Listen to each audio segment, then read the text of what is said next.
हूँ कॉल काहे काट रहे हैं राजा जी। दिन भर फोनवे में मिलता कवन मजा जी। कर रही हूँ कॉल काहे काट रहे हैं राजा जी। दिन भर फोनवे में मिलता कवन मजा जी। हमरा से प्यार है कि फोनवे से बोला, हमरा से प्यार है कि फोनवे से बोला। सच बताइए। अरे सुन पगली, हम खेले नी तुम भोला, कमारी बहुते होला। क्रिकेट गेम है मोबाइल फोन में होला। हम खेले नी तुम भोला, कमारी बहुते होला। क्रिकेट गेम है मोबाइल फोन में होला। का बुझलो?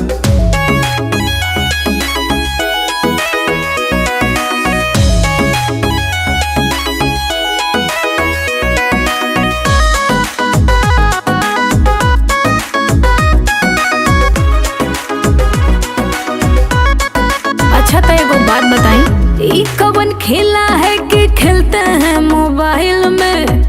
पैसा भी मिलता है और रहते हैं स्टाइल में।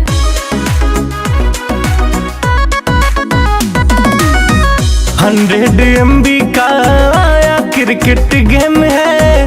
खेले में इजी है, क्रिकेट तंबोला नेम है। यही से हल्ला बा खेलत गौआ टोला। हम खेले नी तुम भोला, कमारी बहुते होला। Cricket game app mobile phone में होला। हम खेले नी तुम भोला, कमारी बहुते होला। Cricket game app mobile phone में होला।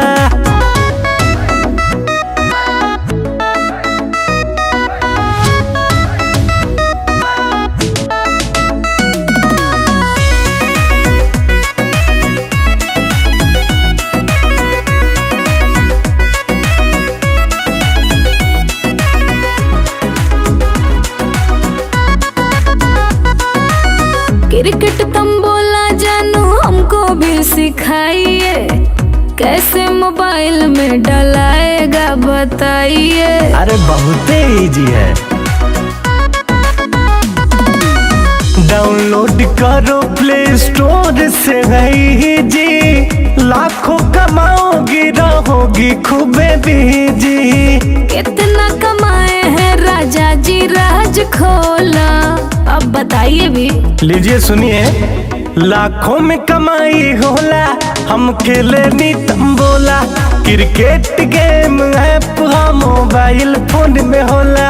हम खेले नी तंबोला, कमाई बहुते होला। Cricket game app mobile phone में होला।